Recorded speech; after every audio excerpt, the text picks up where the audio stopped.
The Adventures of Chatterer the Red Squirrel by Thornton W. Burgess. Chapter 5. Chatterer Finds a Home. When your plans are upset and all scattered about, just make up your mind that you'll find a way out. Peter Rabbit went straight over to the old stone wall on the edge of the old orchard, lipperty-lipperty-lip, so fast that it didn't take him long to get there. But Chatterer the Red Squirrel never feels really safe on the ground unless there is something to climb close at hand. So he went the long way around by way of the rail fence, and he wouldn't have minded it a bit this morning if he hadn't been in such a hurry. It seemed to him that he never would get there, but of course he did. When he did get there, he found Peter Rabbit sitting on Johnny Chuck's doorstep, staring down Johnny Chuck's long hall. They're asleep. I've thumped and I've thumped and I've thumped, but it isn't the least bit of use. They are asleep, and they'll stay asleep until Mistress Spring arrives. I can't understand it all. No, sir, I can't understand how anybody can be willing to miss this splendid cold weather. Peter shook his head in a puzzled way and continued to stare down the long, empty hall. Of course he was talking about Johnny and Polly Chuck, who had gone to sleep for the winter. That sleeping business always puzzles Peter. It seems to him like a terrible waste of time. But Chatterer had too much on his mind to waste time wondering how other people could sleep all winter.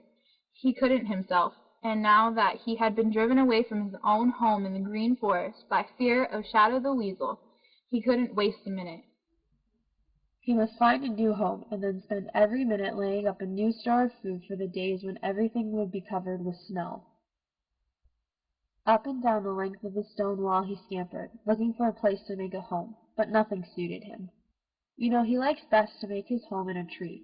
He isn't like Striped Chipmunk, who lives on the ground. Poor Chatterer! He just couldn't see how he was going to live in the old stone wall. He sat on top of a big stone to rest and think it over. He was discouraged. Life didn't seem worth living just then.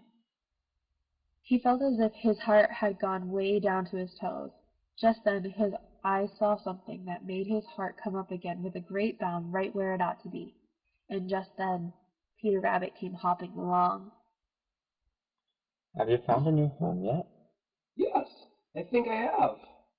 That's good. I was sure you would find one over here. Where is it? Chatterer opened his mouth to tell Peter, and then closed it with a snap. He remembered just in time how hard it is for Peter to keep a secret. If he should tell Peter, it would be just like Peter to tell someone else without meaning to, and then it might get back to Shadow the Weasel. I'm not going to tell you now, Peter Rabbit. You see, I don't want anybody to know where it is until I am sure that it will do. But I'll tell you this much. I'm going to live right here. Peter brightened up right away. You see, he thought that of course Chatterer meant that he had found a hole in the old stone wall, and he felt very sure that he could find it by keeping watch. That's good. I'll come see you often, but watch out for Black Pussy. Her claws are very sharp. Now I think I'm going to be going to the old briar patch. Don't tell her where I am. And this is the end for this chapter.